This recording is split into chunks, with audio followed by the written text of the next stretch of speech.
met with the police department. But I want to be clear.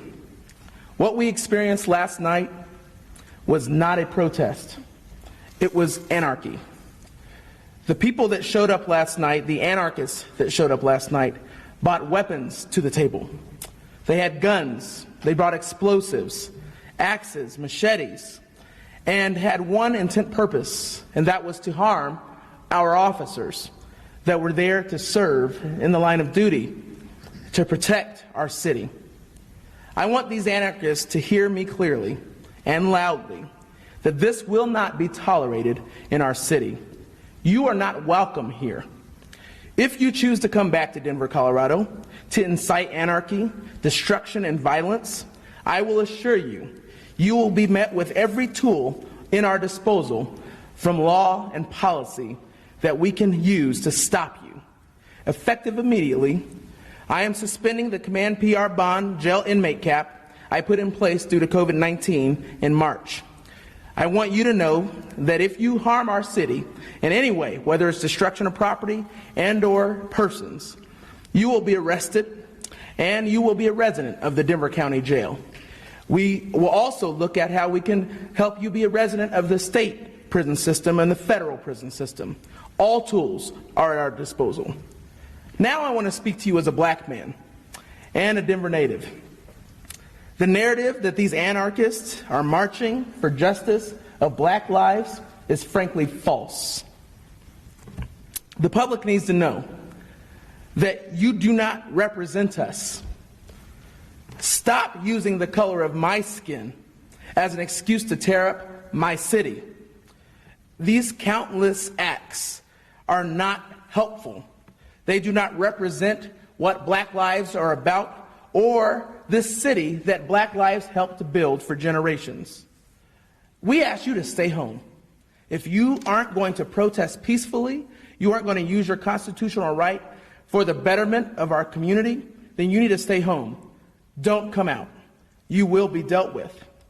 And so with that said, I want to bring up our mayor, Michael B. Hancock, for his comments. Thank you, Director Murphy, and I really could not have said what he said any better.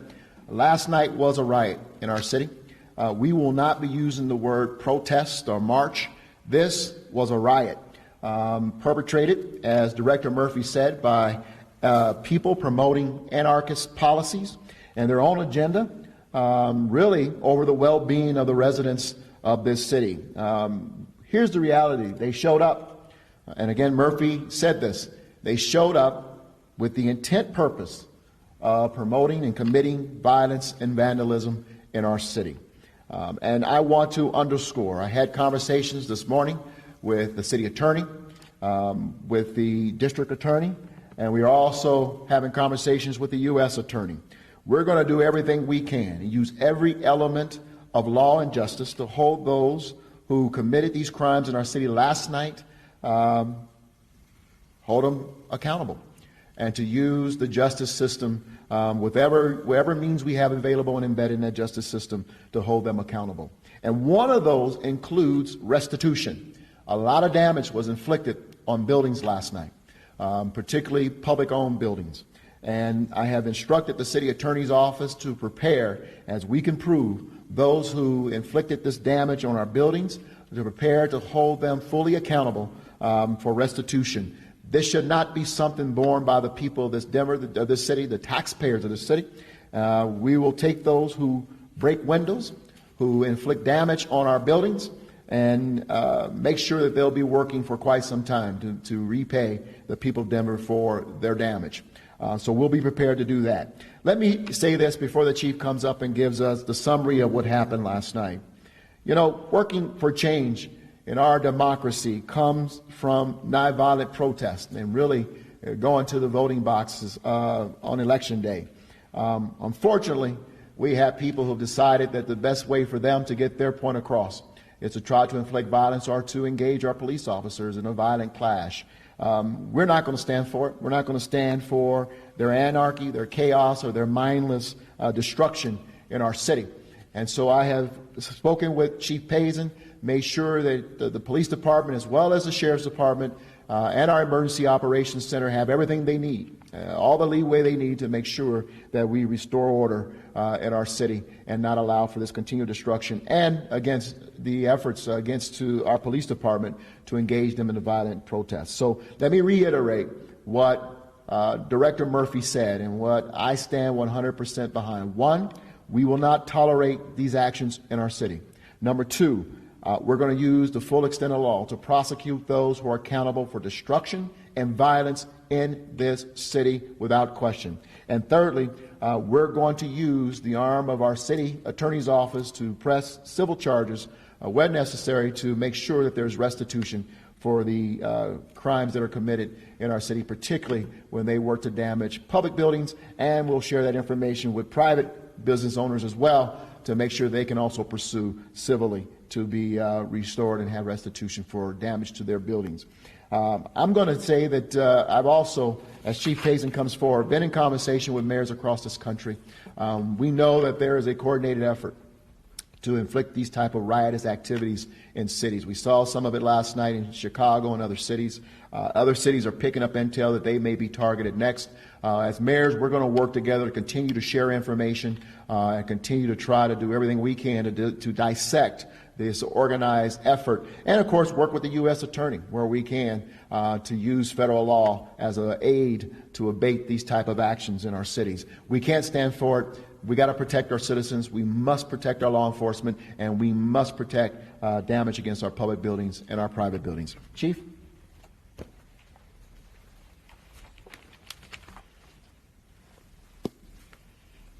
Thank you, Mayor. I'll be brief and give an update of what occurred last night, and then certainly make ourselves available for questions. Last night, about 8 p.m., we had a group of individuals who showed up here to police headquarters in a protest that they called Abolish the Police. Approximately 50 to 75 individuals gathered. They inflicted quite a bit of damage here at this building, as well as many private business owners in the general area.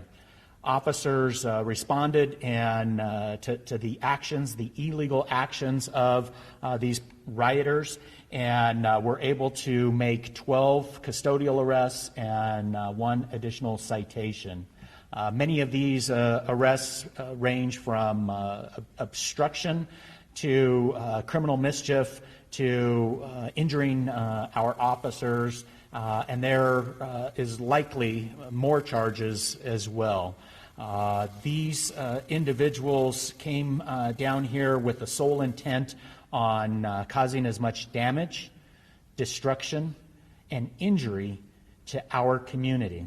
And as the mayor stated, as the executive director of public safety stated, the women and men of the Denver Police Department will use every tool available within the law to hold these individuals accountable for their actions.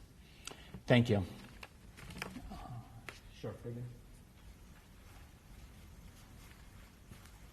Thank you, Chief. As the mayor, Director Robinson, and Chief Payson have stated, numerous buildings were damaged, including our very own downtown detention center. The mayor and the director have directed the Denver Sheriff's Department to ensure that we keep not just our facilities secure, but also stand at the ready to assist the Denver Police Department as we keep law and order in the city. We are ready to do that and will ensure that we perform our duties to the best of our ability. Thank you.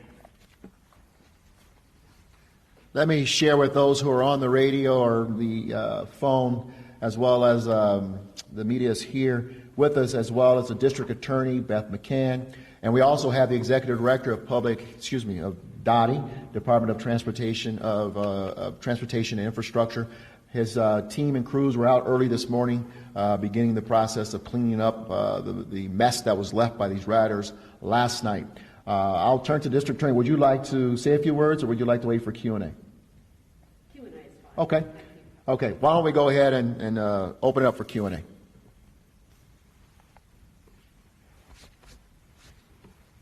Anyone on the phone?